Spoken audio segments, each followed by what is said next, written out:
Всем привет, с вами Андрей, у нас NetHack на повестке дня. Я хотел рассказать вам про лечение, вообще какие способы есть лечения, так называемое исцеление. И, собственно, какими, как говорится, я сам пользуюсь, какие рекомендую также использовать. Вот. Выздоровление. Выздоровление, лечение, принцип особо не меняется. Исцеление. Восстановление потерянных очков жизни, которая жизненно необходима для вашего выживания в NetHack. Вы исцеляете естественным образом исцеление себя. Естественным образом в течение времени. Скорость вашей, которая увеличивается вместе с вашей конституцией и уровнем опыта. То есть, чем выше уровень вашей конституции и уровень опыта, тем быстрее вы восстанавливаетесь. Ношение кольца регенерации позволит вам восстановить 1 хп за ход в дополнение к вашему естественному исцелению. Но также увеличит ваши потери питания на 50%. Переводя на русский язык, то есть ношение кольца, любого кольца, уменьшает вашу, грубо говоря, сытость.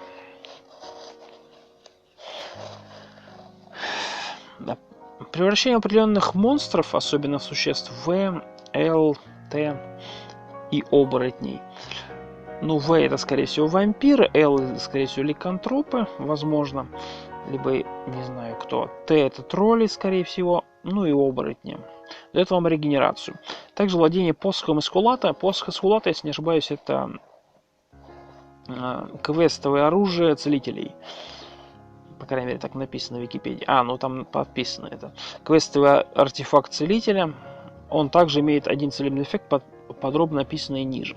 Существует множество способов исцелить себя. Они перечислены здесь и в примерном порядке от наиболее распространенных к менее распространенным. Некоторые из них могут иметь и другие эффекты, помимо лечения, могут увеличить ваш максимальный запас здоровья. А если вы близки к нему, более подробную информацию смотрите в конкретных статьях.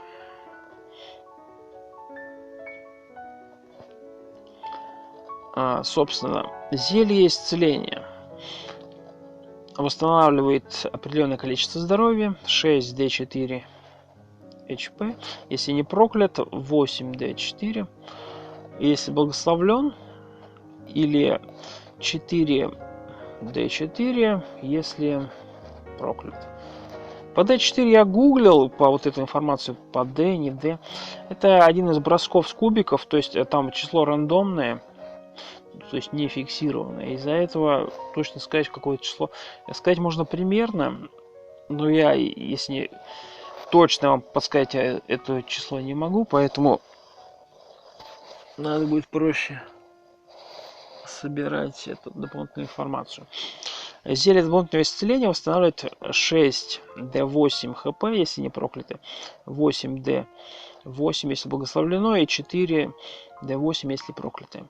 Зелье полного исцеления восстанавливает до 400 хп, независимо от статуса самого зелья, скорее всего, тут указано.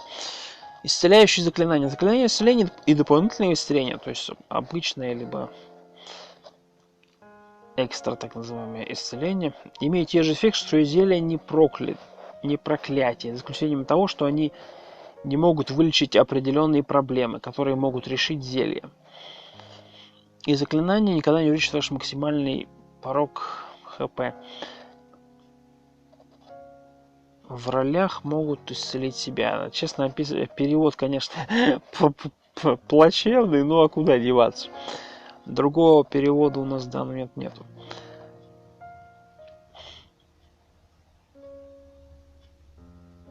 То есть, переводя на русский язык, они просто лечат как непроклятые зелья.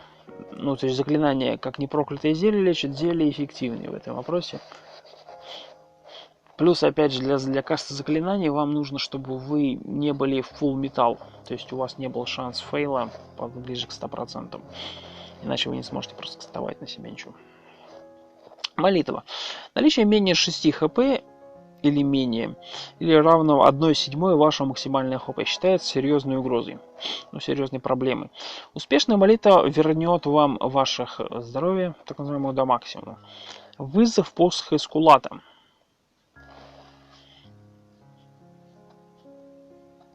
Вызов посоха Эскулата восстанавливает половину здоровья, которое вам нужно, чтобы вернуться к полному здоровью. Применяет обычно нажимают вызов артефакта, и поэтому и делать слишком часто неразумно. Ну, примерно кулдаун на артефакты это около 300 ходов, не ошибаюсь, я читал об этом.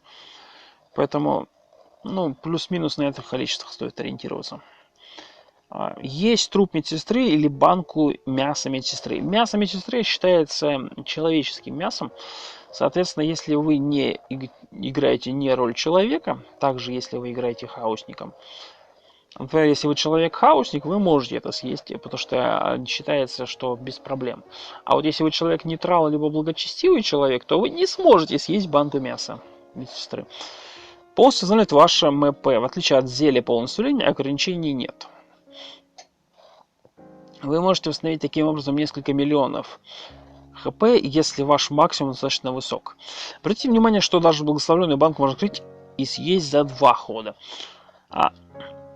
Также то, что поедание медсестры считается каннибализмом для человеческих персонажей. Каннибализм, вероятно, предпочтительней смерти, но использовать мясо медсестры в качестве человека в чрезвычайных ситуациях определенно нехорошая идея. Нет, его можно использовать, если у вас прямо уже вопрос жизни и смерти, как говорится. Вот. Есть непроклятый кусок маточного молочка. Ну, маточное молочко падает с пчел. Либо с королевы пчел. Ну, в большинстве случаев с королевы пчел. Мы с вами сталкивались на одном из видео. Если вам интересно, можете посмотреть. Особенно если у вас будет что-то типа улья, где очень много пчел, так называемый киллер Б, и сама, собственно, королева.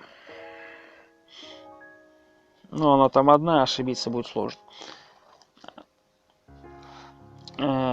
Получается, среди прочих фактов восстанавливать D20 хп.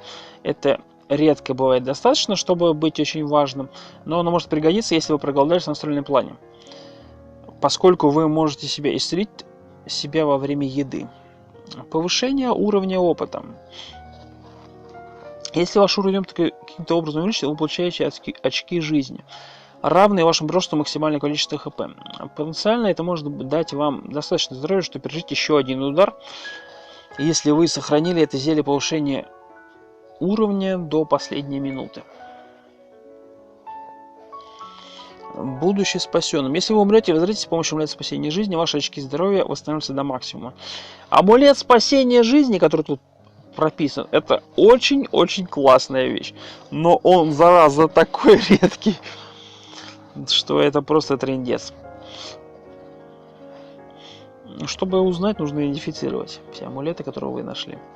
У торговца они не идентифицируют, потому что цена у них фиксированная, поэтому вам нужно идентифицировать их именно своими силами через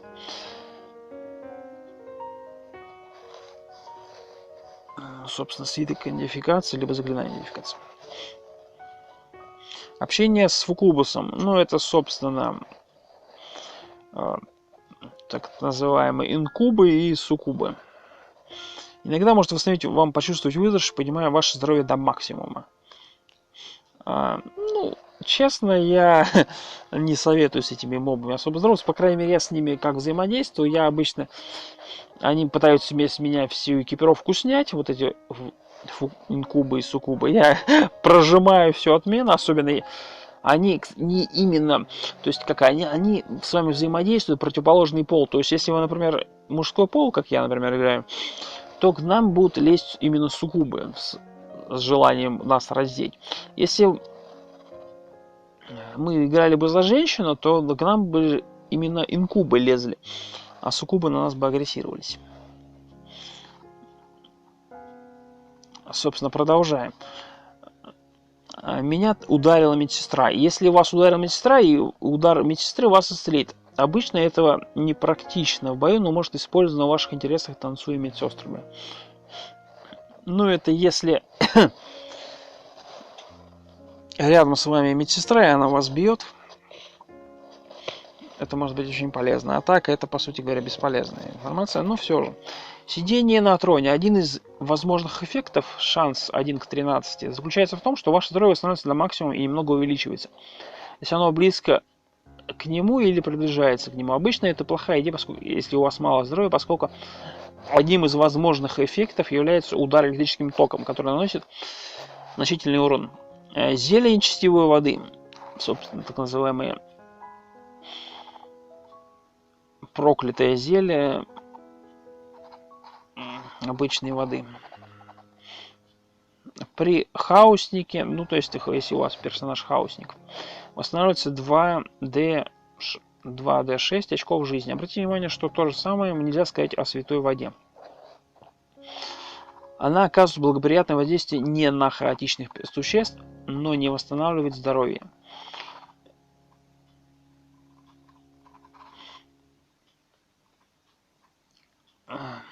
И что употребление нечестивой воды будет, будучи законом, приводит к потере 2d6 очков жизни. Нейтралы не получат ни урона, ни полезных эффектов. В общем и целом, переводя на русский язык, это если вы играете хаосником, вам нужна нечестивая вода, чтобы лечиться. Так называемое проклятое зелье воды.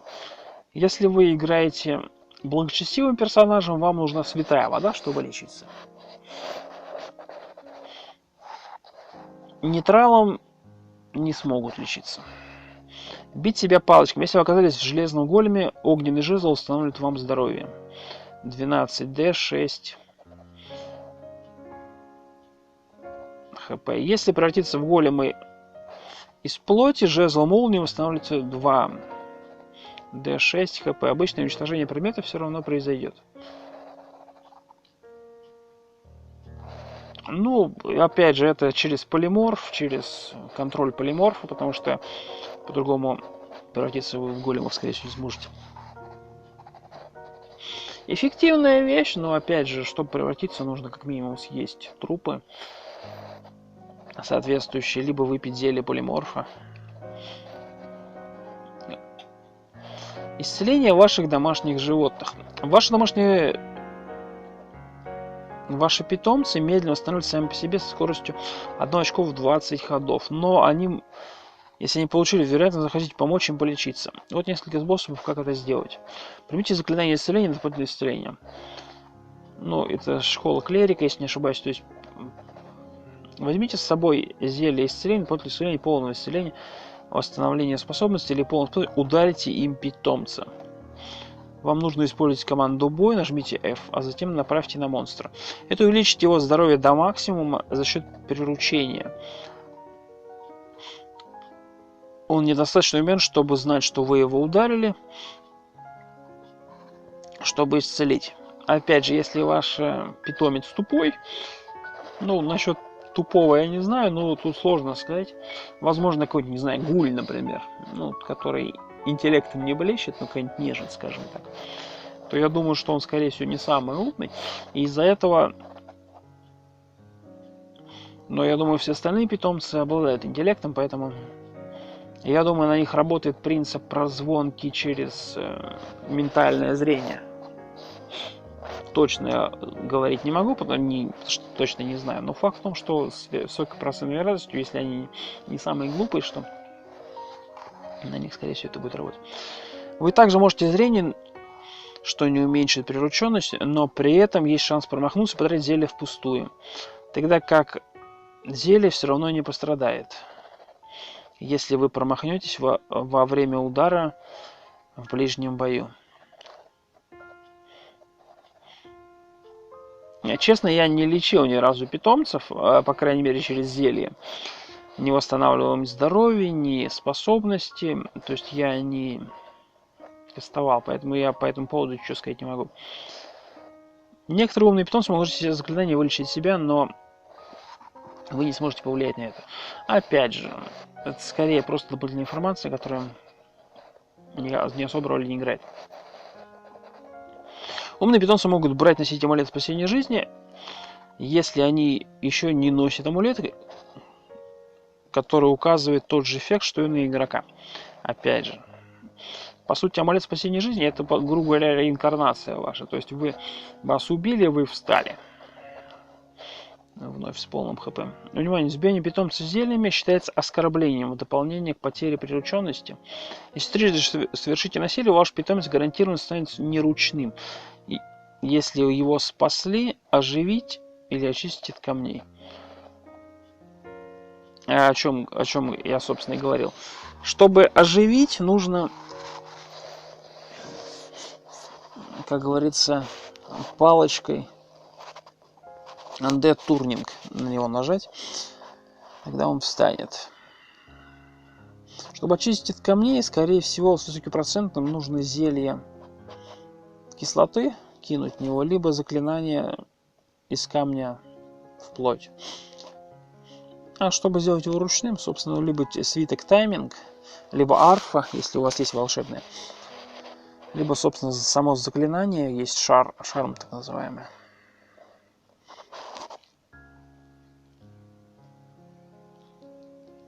Собственно, продолжаем. Первое — это зелье лечения, так называемое. Ну, это самое первое зелье, которое в большинстве случаев все будут использовать, ну, на начале своей игры. Выпив зелье, вы исцелитесь и потренируете телосложение. Причем количество исцеления зависит от блаженства. Благословенное зелье восстановит 8d4, хп не проклятое 6d4, а проклятое 4d4. Если выпивание непроклятого зелья восстановит ваше здоровье выше максимально, ваше максимальное также увеличится на единицу. Непроклятые зелья излечивают слепоту и глухоту, а благословенные также излечивают болезни. А вот о чем речь, собственно. Болезни, они периодически их излечивают, из-за этого крайне удобно.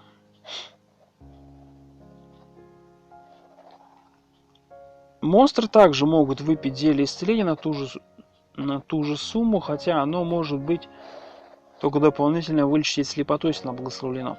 Монстры, пораженные зельем, полностью исцелятся, если зелье было благословлено, также не ослепляться.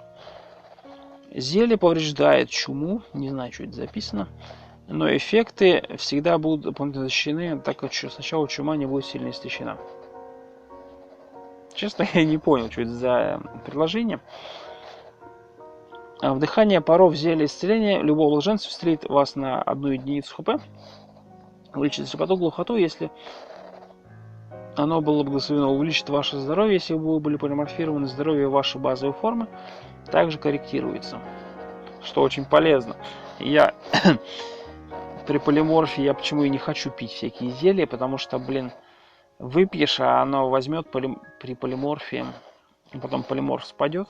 Он рано или поздно все равно спадет. И получится так, что вы, блин... А тут, видишь, пишут, что здоровье вашей базовой формы также подкорректируется. То есть, что очень полезно. То есть, вы, получается, выпили зелье здоровья, например, лечение. Ваше здоровье максимально поднялось на единичку. И базовой формы тоже, что очень полезно. Вы также можете использовать исцеление в алхимии, окуная в него зелье повышения уровня, энергии и скорости. По алхимии я буду говорить позже, потом. Я пока не подготовил ее. Точнее, как сказать, не подготовил. Я ее... У меня информация по ней по алхимии есть, но я сам пока еще не сильно часто взаимодействовал, поэтому я не сильно готов что-то по ней рассказывать. Но если в 2 словах по алхимии, есть рецепты. Одно зелье соединяешь с другим через команду dip. Благодаря этому у нас получается разбавленное зелье, ну, которое должно получиться в конце.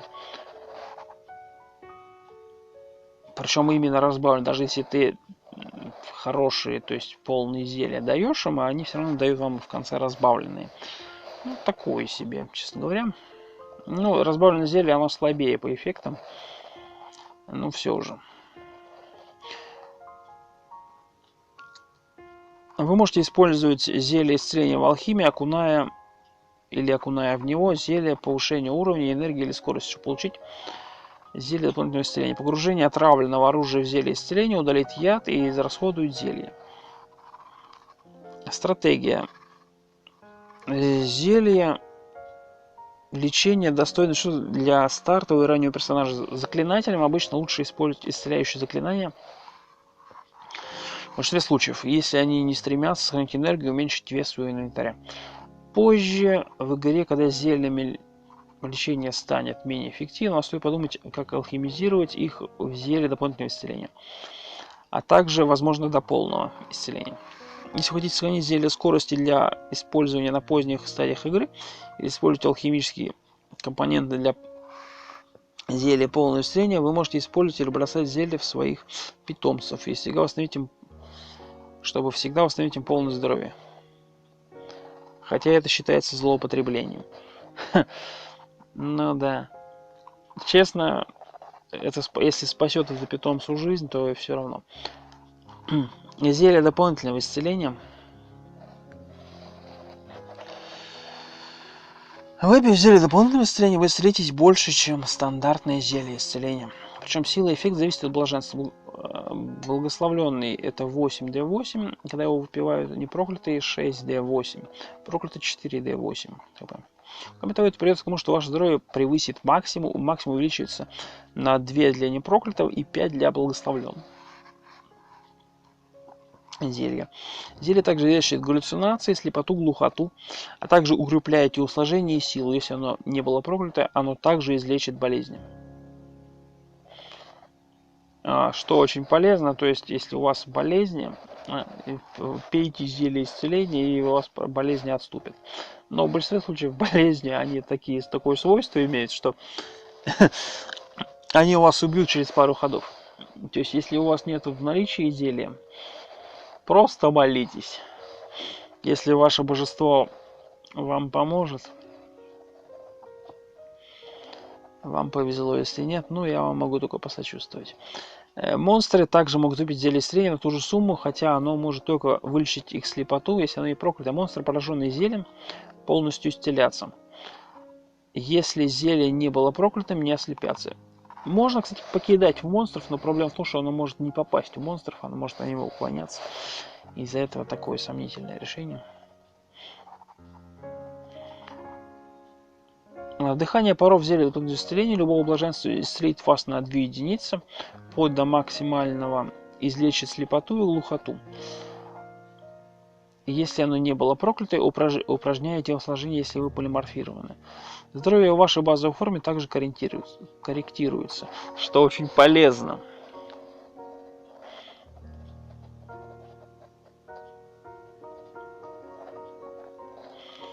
Вы можете использовать зелье дополнительного исцеления в алхимии, окуная в него зелье повышения уровня или зелье энергии, чтобы получить зелье полного исцеления. Погружение отравленного оружия, собственно, мы это уже читали, в зелье дополнительного исцеления, нейтрализует яд и израсходует его. Крайне неэффективно, проще обычные зелья использовать, не дополнительное исцеление. Зелье дополнительного исцеления, как правило, более чем достаточно полезно для восстановления ХП, особенно в чрезвычайных ситуациях, вплоть до середины игры и частично в ней. На более поздних стадиях часто используют в алхимии для изготовления полноценных лечебных зелий. Более слабые персонажи, в том числе пацифисты или игроки-защитники, могут сразу же выпить свои поушены, в общем, свои, для повышения максимального ХП благословленные. Или же выпить все, что они обнаружат, как можно скорее. Другие игроки могут сохранить его на случай чрезвычайной ситуации при необходимости для алхимии.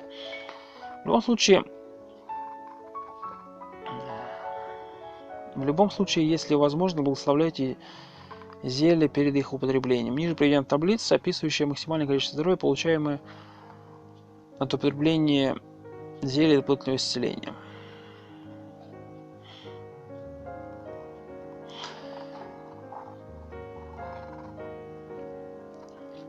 На практике это означает, что за благословленное зелье дополнительного исцеления вы, скорее всего, восстановите не менее 27 хп.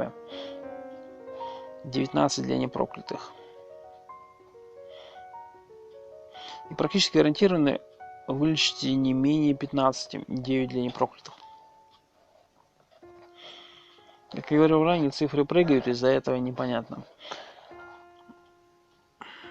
Дымчатые молочные изделия.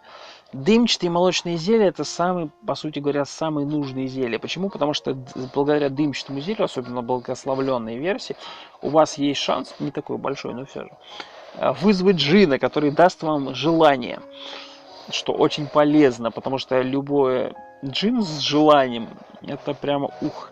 Но шанс не такой большой, поэтому не всегда он будет работать. Что касаемо молочного изделия, он может вызвать призрака. Призрак даст вам уровень, если оставить свой труп. Вот. А уровень — это особенно на высоких уровнях, то есть там очень долго опыт идет, и из-за этого зелье опыта, которое присутствует, оно прям очень нужно. А если, как говорится, призраки оставляют свои трупики, это прям шикарно. Вы можете просто закидываться трупиками только в путь. Опять же, при условии, если вам их оставляют. Опять же, не всегда оставляют призраки в свои трупы, особенно на уровне кладбища, они их не оставляют. Поэтому вам нужно вытащить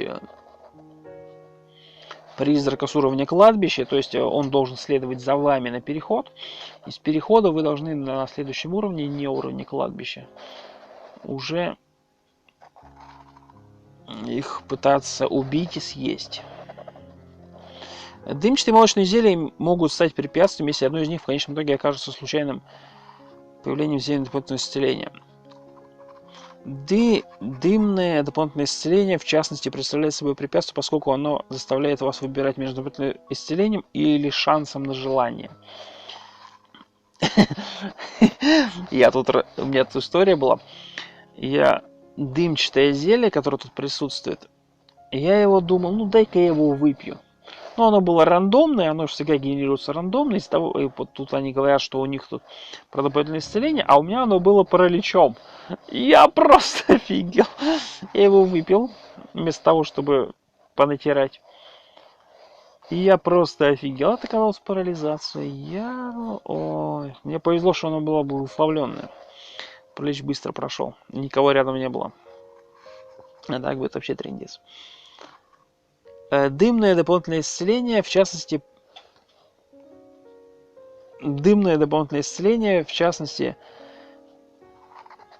предсвязывает препятствие, поскольку он заставляет выбирать между дополнительным исцелением и шансом на желание. Ну, собственно, о чем я и говорю.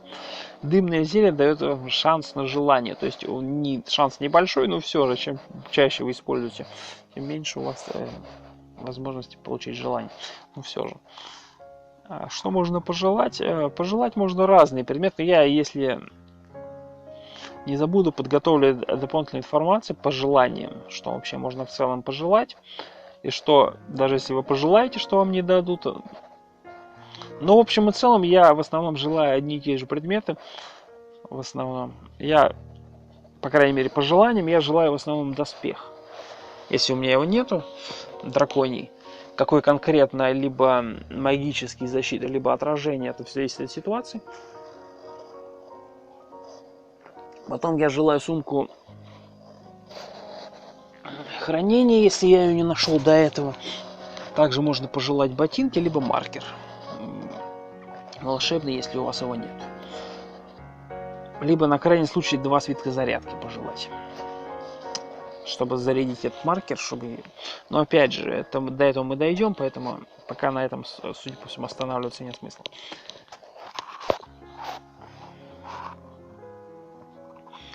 Вот. Продолжаю читать. Дымное дополнительное исцеление, в частности, представляет собой препятствие, поскольку оно заставляет выбирать между дополнительным ХП и шансом на исполнение. В конкретном случае шансы в пользу алхимизации зелья, а не попыток получить желание одного из них. Особенно если вы до этого не сделали, но при этом исследовал определенные части подземелья и собрал большую часть заполнения уровня комплекта изменений или что-то еще.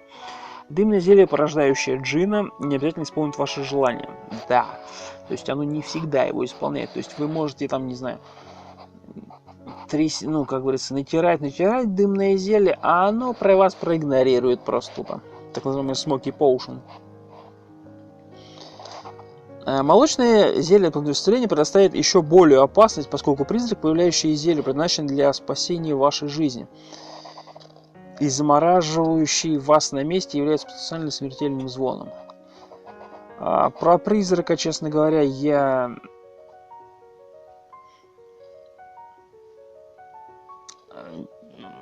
Опять же, замораживает вас на месте, ну, не знаю, сложно сказать. Опять же, наверняка это можно обойти как-нибудь. Даже если... Я не думаю, что призрак настолько сильно бьет. Вот, ладно. Переходим к следующему зелью. Это было дополнительное исцеление, а теперь у нас осталось полное исцеление зелья. Собственно, целители, начиная с полного исцеления. Зелье полного исцеления также можно найти в магазинах здорового питания, очень редко. Зелье полного исцеления можно найти с помощью алхимии, смешав дополнительное исцеление и зелье увеличения энергии, либо повышения уровня. Смешивая зелье полного исцеления с зельем увеличения энергии, либо уровня, можно дать зелье усиления способностей. Ну, собственно, вот вам частичная алхимия, как говорится. Выпив зелье блаженства, вы восстановите любого блаженства. Вы восстановите до 400 единиц здоровья, излечите галлюцинации и слепоту, а также потренируетесь телосложение и силу. Непроклятое зелье также излечит болезнь и повысит ваш максимальный запас здоровья, если его выпить. Вы излечите... Да, написано, конечно, через одно место. Вы излечите вас до полного здоровья. Неполное зелье увеличивает ваш максимальный запас на 4, а благословленное на 8. Монстры также могут выпить это зелье для того же эффекта и будут делать это при низком уровне здоровья. Да, это, честно говоря, очень бесит. Особенно ты монстра бьешь, он берет, выпивает колбочку исцеления. И ты его продолжаешь опять бить. А ведь ты мог сам эту колбочку выпить, если бы выбил монстра максимально сильным дамагом. Выпивание благословенного зелья также установит ваш один потерянный уровень опыта, если у вас он есть. А также уменьшит ваш максимальный уровень опыта на 1 в процессе. Например, если уровень персонажа понижен с 10 до 10 с 14 и выпивает благословенное зелье полного исцеления, он вернет их уровень до 11 и снизит их запоминаемый максимум до 13.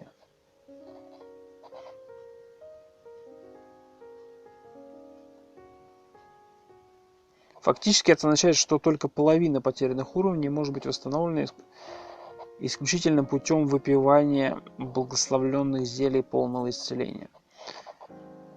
Ну, сложно сказать. Потери уровней получают в основном от тех же призраков, от тех же, не знаю, от нежити, вампиров каких-нибудь. У них такая атака плохая.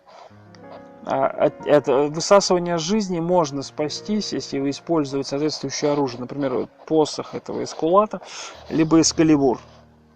А также не посох, а этот, как он называется, серебряная сабля, в общем, есть артефактное оружие, достаточно сильное. Вот, и у него есть защита от высасывания жизни. Ну, либо у эскалибура, но эскалибур проще всего достать. Поэтому я новичкам, ну, либо тем, кто начинает только играть, рекомендуется играть именно за благочестивых персонажей, за силовиков, которые ходят, собственно, с мечом, вот эскалибуром, которым просто они, благодаря этому эскалибуру, очень достаточно просто продвигаться. Я бы даже сказал, просто это мягко сказано.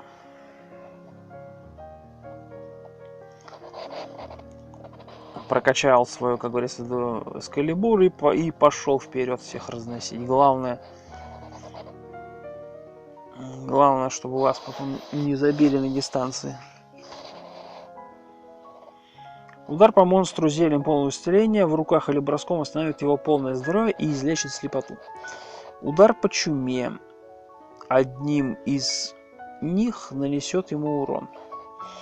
По какой чуме, непонятно.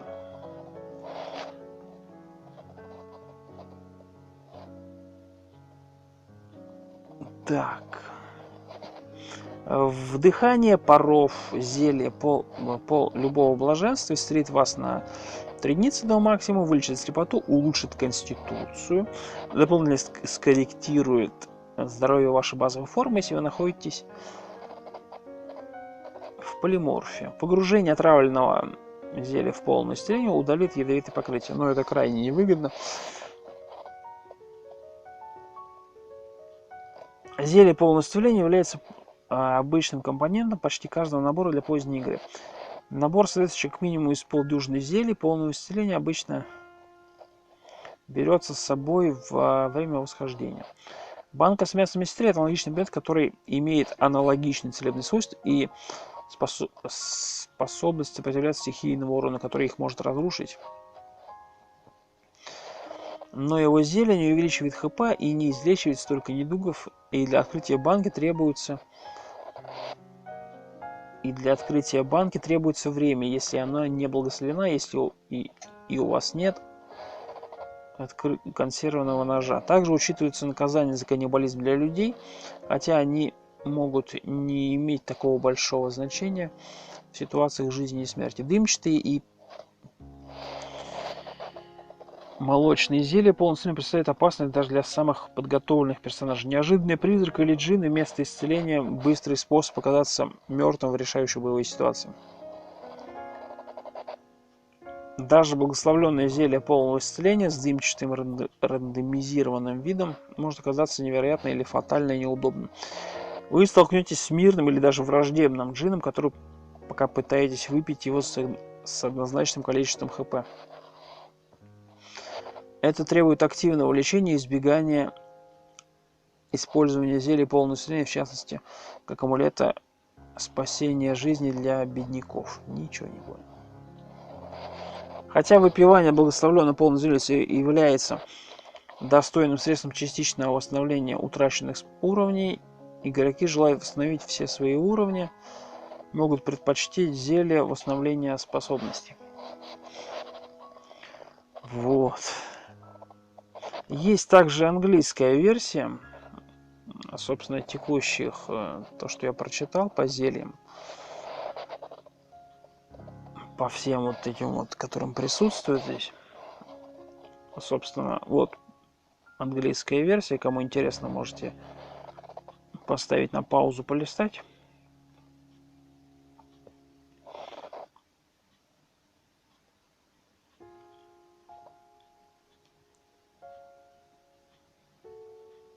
Собственно, по питомцу.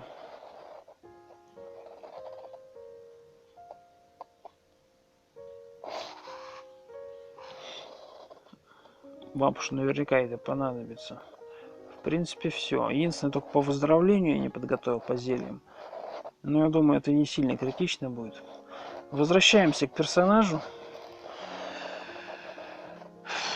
Так, у нас получается... Так. 13 уровень. Мужчина, человек, турист. Вероисповедание нейтрал. В данный момент у нас экипированный мечик. Короткий. Также присутствует молитва рефлексии и плащ магической защиты. Это одно из основных. Желаний у нас нету.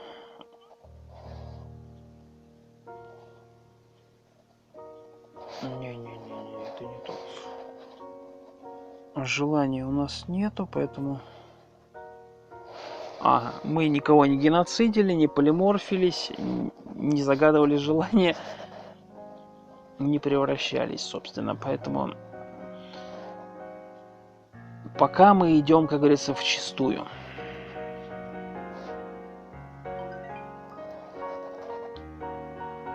Собственно, я вызвал через команду кондукт эту менюшку. Вот. в текущем выпуске, в принципе, можно пробежаться краешком глаза, посмотреть, что у нас на уровне квеста происходит. Возможно, кто-нибудь к нам захочет присоединиться из тех мобов. У нас присутствует зеркало, стоит его убрать, оно, чтобы нам не мешалось. Этот у нас Tools, Mirror. Убрали, подобрали нашу сумку, пробежались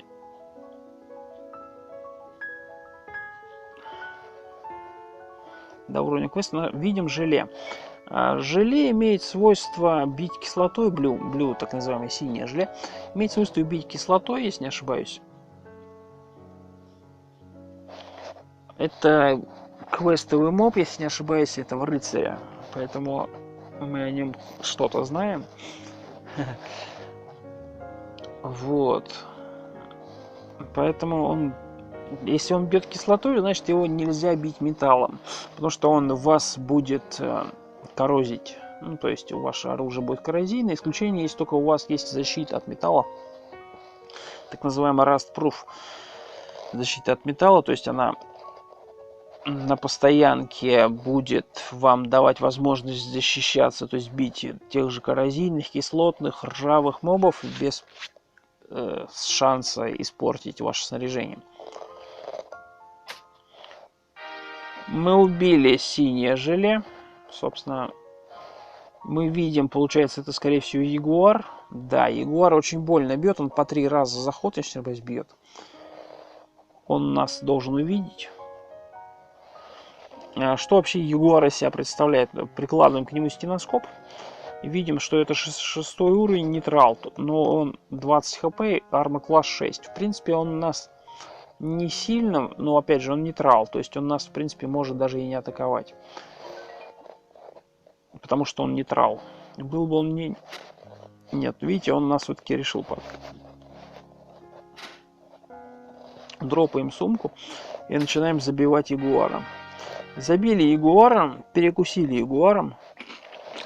Опять же, обратите внимание, не мы первые начинали.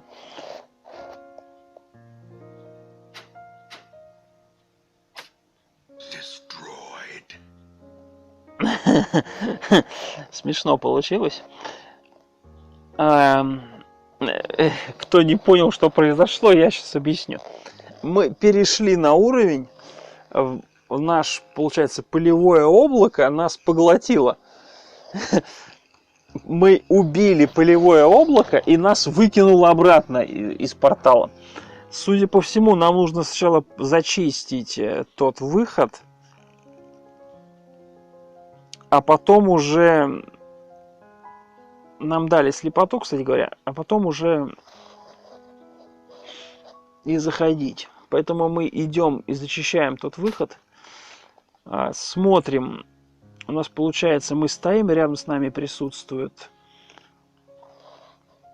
Хилорк, так называемый холмовой орк, одно невидимое существо, которое мы не видим.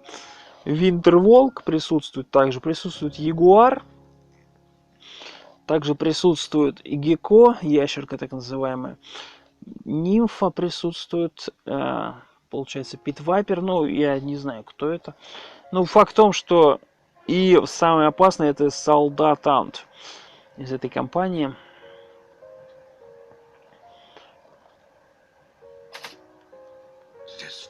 Мы уничтожили невидимое существо. Забиваем орка, убили орка. У невидимого существа были 2 свитка. Не знаю, что это за свитки. Но у нас пока слепота стоит, мы, в принципе, видим всех. Поэтому нам особо... Это, собственно, Винтерволк. Винтерволк имеет свойство вас бить холодом в линию.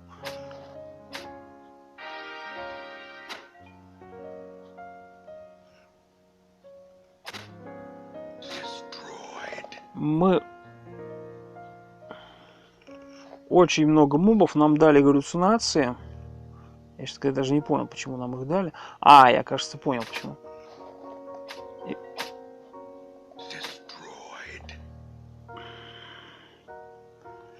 Нас достаточно сильно бьют.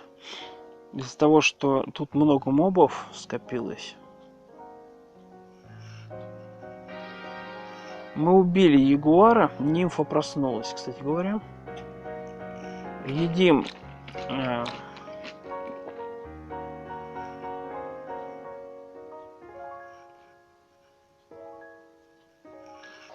офигеть! Вы поняли, что произошло?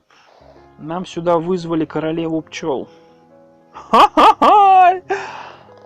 Вот королева пчел, как выглядит, собственно, это буковка А. И для нас это печально, откровенно. Королева пчел, она может призывать, скорее всего, этих мобиков. Нет, подождите, это не королева пчел. Это оборотень, скорее всего, потому что тут написано, что королева пчел превратилась в короля гномов. А если она превращается, значит, это, скорее всего, оборотень. Тут тогда нужно искать лучшую форму, против которой мы смогли бы сражаться. А все остальные формы просто игнорировать.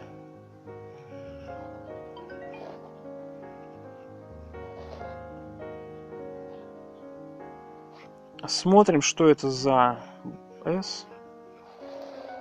Ну, собственно, Питвайпер, не знаю, что это за существо, но он нейтральный, опять же, то есть нам его нет смысла атаковать.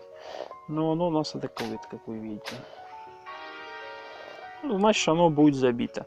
Мы нашли свиток идентификации, замечательно. Нам он лишним не будет в любом случае. Жалко, животного никакого нету. На солдата Анта, конечно, идти хотелось бы, но я боюсь, что нам там валят откровенно. Я вот про вот этого солдата Анта говорю, буковка А синяя над нами.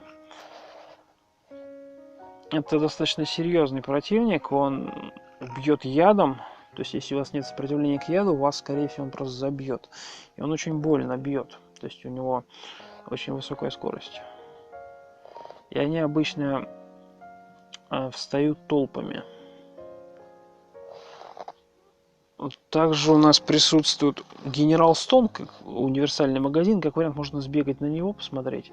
На 13 уровень. Если не ошибаюсь, я вообще все магазины забил уже. Забили Геко.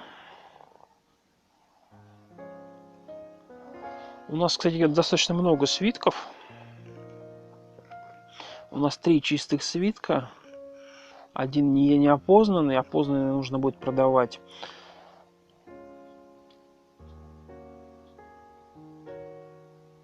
И свиток идентификации присутствует также. Его нужно будет благословлять, чтобы мы могли узнать, что это за свиток. Также, а у нас пока вроде ничего больше, ничего такого нету. Да, ничего нету из этого, поэтому пока оставляем так. Ну, в принципе, можно попробовать до Анта пройтись. Вайпера мы кушать не будем. Вот солдат Ант нас, собственно, атакует. Мы его забили. Аккуратно, не наступая в воду. Ходить по воде можно, если у вас есть ботинки хождения по воде, либо вы имеете свойство левитации. Если вы не умеете летать, либо ходить по воде, вам это никак не поможет. Стеноскоп прикладываем, собственно, к кентавру. Там написано, что он не трай и PSF. Собственно, мы могли бы забрать этого кентавра, и был бы у нас свиток тайминг, то есть это приключение, так называемое. Но единственное, мне что не нравится, неудобно экипировать мобов. Также мы видим на уровне, получается, стражник. PSF, собственно, это не агрессивный для нас. И в большинстве случаев стражники, они будут мирные. Поэтому наша задача, мы вернулись обратно, подобрали нашу сумку на 26 предметов. Бежим к священнику. Зашли в святое место, собственно. Ждем, пока священник свалит с алтаря.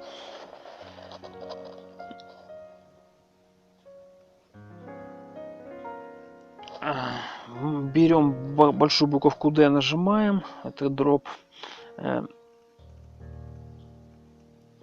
Прожимаем скролл, дропаем все, кроме свитка телепортации, мы о нем и так знаем.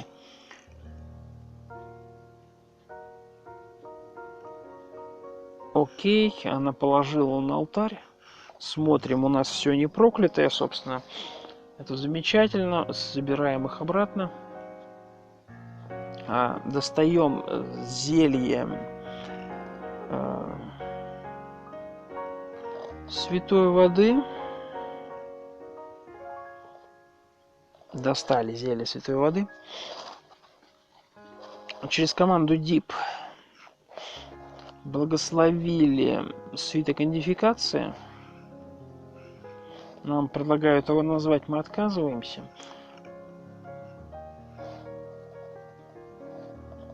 Мы видим этого Халка, который забил Умбер Халк, который забил нашего питомца. Но опять же, он нейтрален для нас, поэтому мы не можем на него агрессировать. Дропаем сумку. Убираем в сумку нашу святую воду.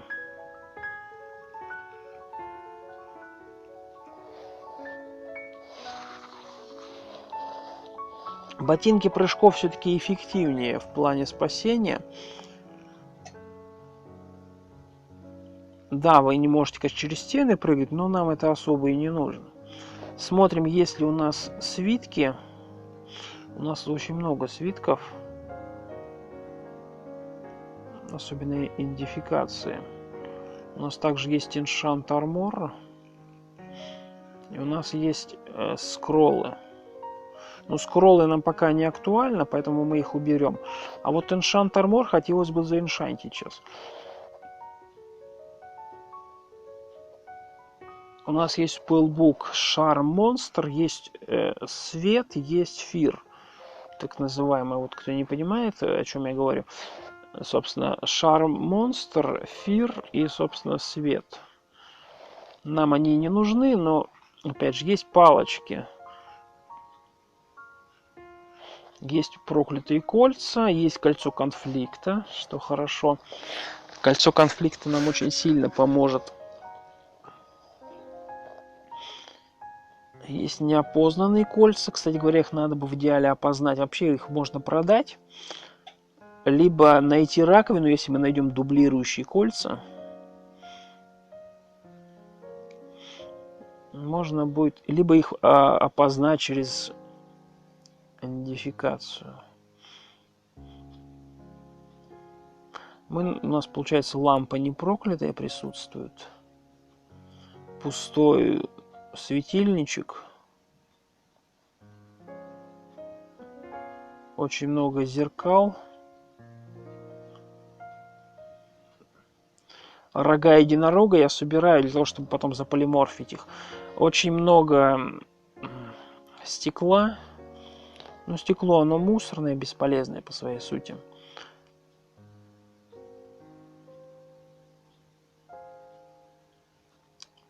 Так, что? Значит, мы сейчас берем Enchant Armor. Свиток.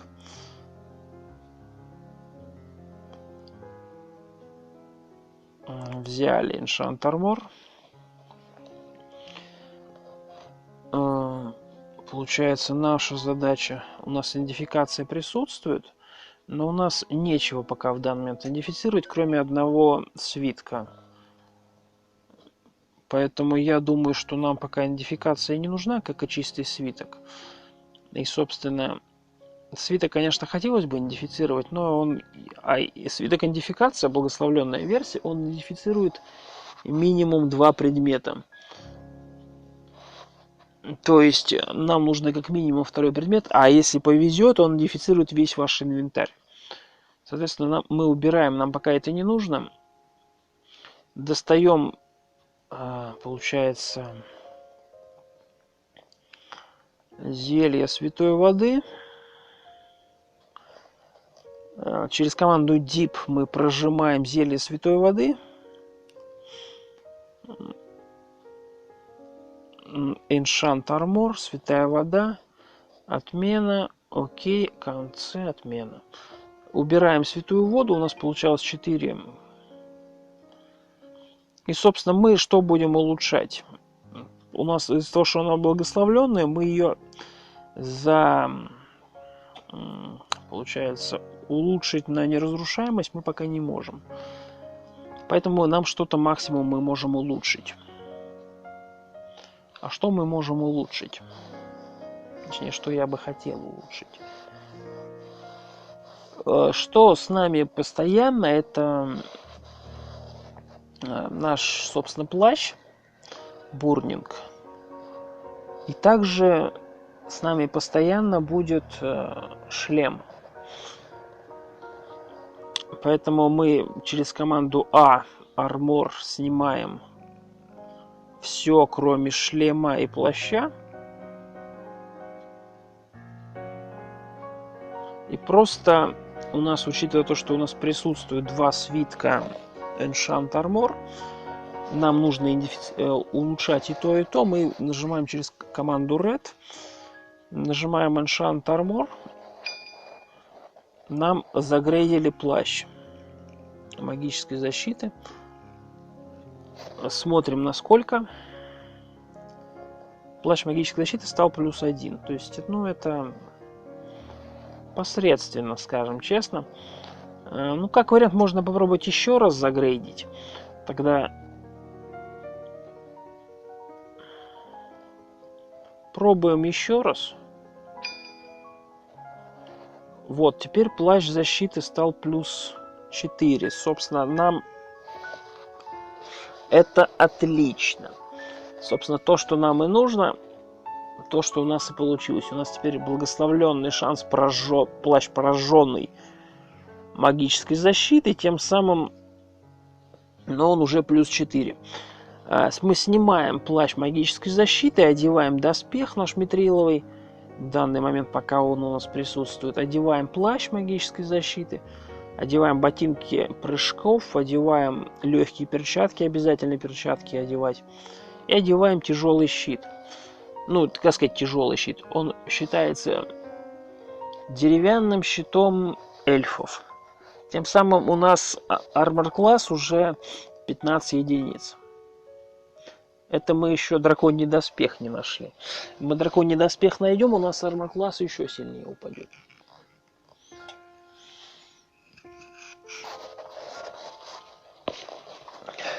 Драконий доспех найти невозможно. Его нужно только создать. Он создается из чешуи, я, наверное, уже об этом говорил. Повторюсь еще раз. Либо он через желание получается. То есть вы можете конкретно пожелать его. У нас очень много свитков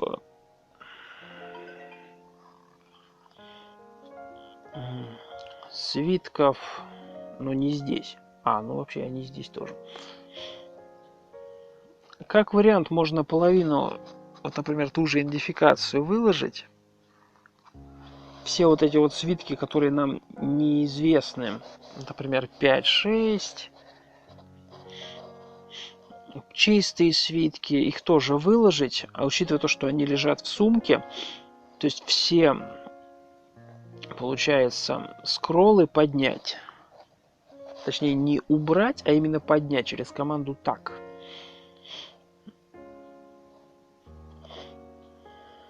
Оставить только свиток Scar Monster и свиток, ну, не знаю, Magic Mapping, например, и телепортацию оставить.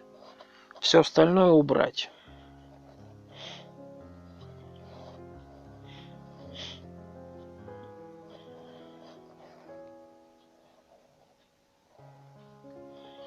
Поднимаем и убираем в сундук, потому что, ну, это нам не нужно. Во-первых, это облегчит наш вес немножко.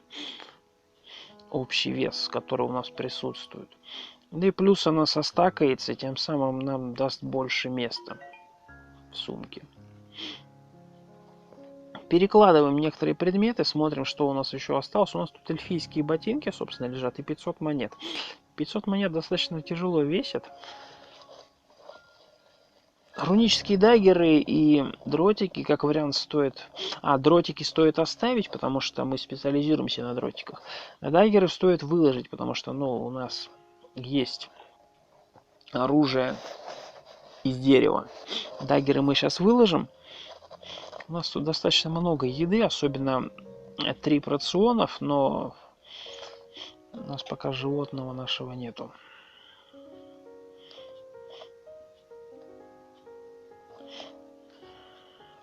Поднимаем, собственно, рунические даггеры и перекладываем их в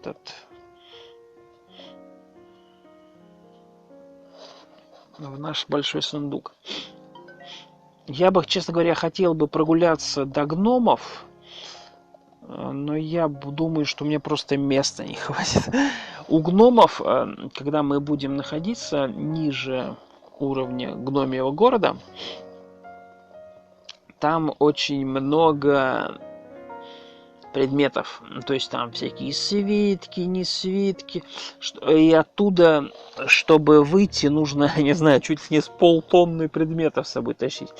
У нас просто не получится их вытащить все.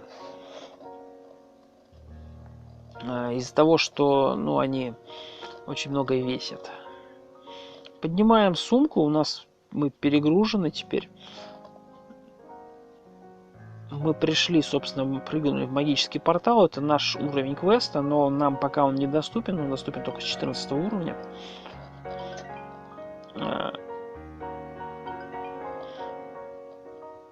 Собственно, мы могли бы сейчас все это сходить продать. Почему я не ем трупы, которые присутствуют здесь, например, того же Вайпера, и вот он присутствует, либо того же Орка, который здесь также присутствует. Потому что, во-первых, у него прошел уже срок действия. Ну, как объяснить? То есть прошло больше 50 ходов с момента убийства. Тем самым он уже протух, скорее всего, потому что у него вышла срок годности. Учитывая то, что мы его не, скажем так, положили, ну, как вам объяснить, блин, не законсервировали, и поэтому он протух. Мы, кстати говоря, видим сталкера. Сталкера и невидимого есть можно, если очень надо, но единственная проблема в том, что их надо есть двое. Двух одновременно сталкеров. Либо есть частично, но это надо как-то сбить себе еду, чтобы наш персонаж как бы поел, в то же время отдохнул, потом опять поел. Но я, честно говоря, не знаю, как это делать. У нас, в принципе, скорость есть. Сталкер дает, если не ошибаюсь, невидимость, если их дважды съесть. Двух сталкеров подряд. Вот, поэтому, если нужно... Но опять же, есть, конечно, невидимость более простой способ получить. Например, съев, точнее, выпив зелье благословленное невидимости. Невидимость, она чем хороша? Мобы, которые вас не видят, они вас так и не увидят. То есть вы можете от них, грубо говоря, шарахаться без проблем. А тут монстров, как вы видите, нет. Единственное, только сталкеров сбегать, шлепнуть. Давайте сбегаем до сталкера, шлепнем его. Он нас наверняка должен увидеть.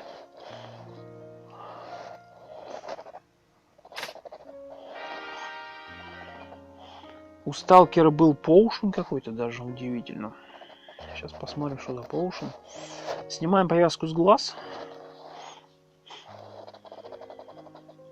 Это был какой-то Dark Potion. Я, честно говоря, даже не знаю, что это за Potion. У нас неопределенный его уровень.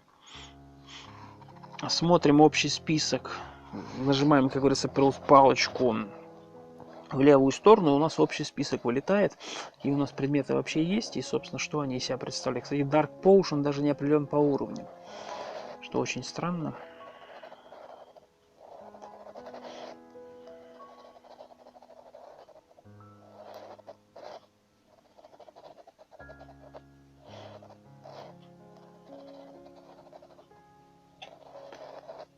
Вот как-то так.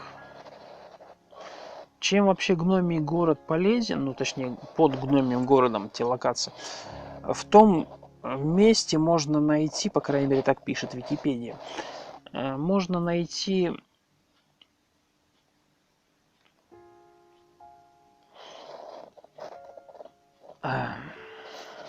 ну, камень удачи. Ну и помимо того, что вы очень большое количество свитков найдете, особенно на последних уровнях, я также находил еще большое количество книг, вот именно на последних уровнях. Драгоценных камней достаточно большое количество. То есть по деньгам там можно так хорошо подняться. Это большой паук гигантский. Если у вас нет сопротивления к яду, он вас будет пробивать по яду. Нам пишут, что у нас есть сопротивление к яду. Первая строчка, которую нам дали.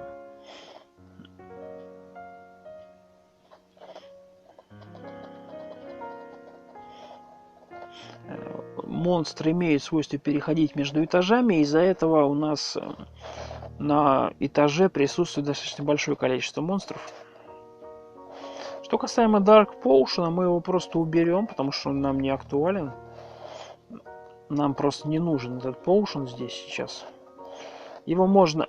стоп, я не посмотрел его. Я хотел посмотреть Potion, во-первых, на полиморф. Может быть это полиморф. Для того, чтобы это узнать, нужно выбрать команду Deep, выбрать, например, стрелу, и нажать Potion на полиморф. Да. Нет, это Potion кислоты был. То есть мы нашли Potion кислоты. Почему? Потому что стрела закоррозилась.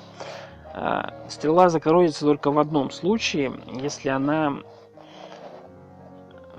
Собственно, Potion кислоты. Смотрим, он у нас не прописался, но мы его сейчас пропишем. Почему? Потому что мы знаем это на 100%. И, собственно, мы сейчас это просто пропишем. Осталось только найти, где она находится. Вот, Dark Potion, собственно. Кислота у нас пишется acid по-английски. И уровень у нее 6, если не ошибаюсь, в прайс-идентификации. Откуда я, собственно, это знаю, я сейчас вам покажу. Я открываю прайс-идентификацию по ценам. Я по ней в основном ориентируюсь. Мы смотрим Potion тип и опускаемся вниз и смотрим acid. Получается, предпоследняя строчка acid Oli. Собственно, 6-я строчка это и есть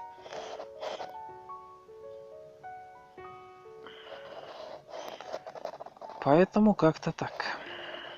Мы, получается, если бы мы кислоту выпили, нам бы ничем хорошим, исключение, конечно, если бы не окаменелые были бы.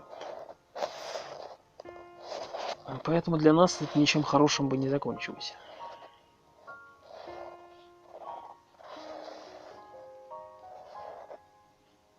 Я гавайскую рубашку не одел, судя по всему. Надо снять, получается, плащ, снять митриловый доспех, одеть гавайскую рубашку, одеть доспех, одеть плащ. Чем хороша гавайская рубашка, она дает вам... Ну, она сама себе защиту не дает. Но ее можно зачаровать на защиту. И тем самым она вам даст эту защиту. То есть плюс 5 пунктов, которые, получается, в нашем случае это минус 5 будет. То есть это, грубо говоря, у нас уже было бы плюс 20, если мы бы нашли свиток улучшения доспеха, собственно, который у нас был до этого. Вот поэтому как-то так.